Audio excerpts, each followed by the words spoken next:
নমস্কার, আমি homeopathy doctor A.K. বিশ্বাস। আমার 25 বছর ডাক্তারের জীবনে অভিজ্ঞতা প্রতিদিন আপনাদের কাছে শেয়ার করে যাব। যাই হোক, আমাদের সমাজে অনেক ছেলে মেয়ে বয়স্ক মাথায় একজিমা হয়। একজিমা হওয়ার পরে চুলকাতে চুলকাতে আপনার পুরো মাথার চুল উঠে যায়।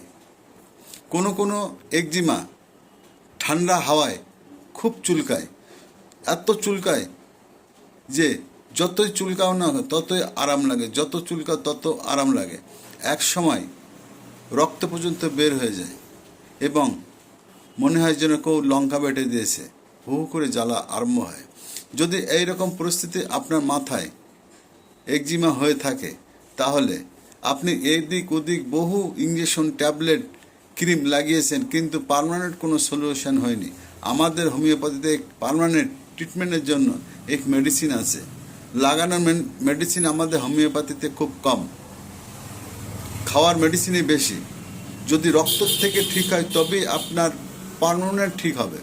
যাই হোক, আর্সেনিক অ্যাল্ব বলে এক মেডিসিন আছে, যা প্রতিদিন সকালবেলা এই গ্লোবিনসে, এইরকম গ্লোবিনসে আপনি ঢালবেন। মিনিমাম 10 ml নেবেন, 10 ml 10 ফোঁটা গ্লোবিনসের ভিতরে ঢালবেন। প্রতিদিন সকালবেলা 2টো করে গুলি নেবেন, দেখবেন ধীরে ধীরে কম হচ্ছে। কিন্তু 5-7 দিনের মাথায় যদি মনে করেন যে না বেশি হচ্ছে, সম্পূর্ণ মেডিসিন বন্ধ রাখবেন, দেখবেন আর খাওয়া লাগবে না, এতেই কমে যাবে।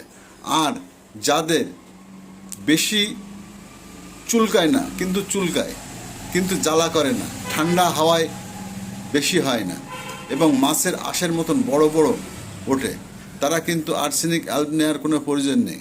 ব্রাইটা কার্ভ বলে এক মেডিসিন আছে, সেই ব্রাইটা কার্ভ আপনি 30 পাওয়ারের নেবেন এবং 200 পাওয়ারের নেবেন। 1 মাস 1.5 মাস আপনি 30 পাওয়ারের খাবেন, তারপরে গিয়ে আপনি 200 পাওয়ার চালু করবেন। এইরকম গ্লোবিনসে মিলাবেন, 2-3টে করে গুলি সকালবেলা খাওয়ার আগে প্রতিদিন নেবেন। দেখবেন 2-3 মাসের মধ্যে আপনার চিরতরের জন্য আপনার মাথার একজিমা বিদায় নিয়ে গেছে, আর রিটার্ন হবে না, এ গ্যারান্টি। যাই হোক, আমার হোমিওপ্যাথির উপর যদি আপনাদের বিশ্বাস থাকে, আমার কথা যদি আপনার ভালো লাগে, আপনি ব্যবহার করবেন আমার মেডিসিন। যাই হোক, ভিডিও আর বেশি বাড়াবো না। আপনারা ভালো থাকবেন, সুস্থ থাকবেন। আমার ভিডিও যদি ভালো লাগে, আপনাদের আশীর্বাদ, ভালোবাসায় আবার নতুন কোনো অজানা রোগের মেডিসিন নিয়ে আমি হাজির হব। আজকের মতন আসি। আপনারা ভালো থাকবেন, সুস্থ থাকবেন। নমস্কার।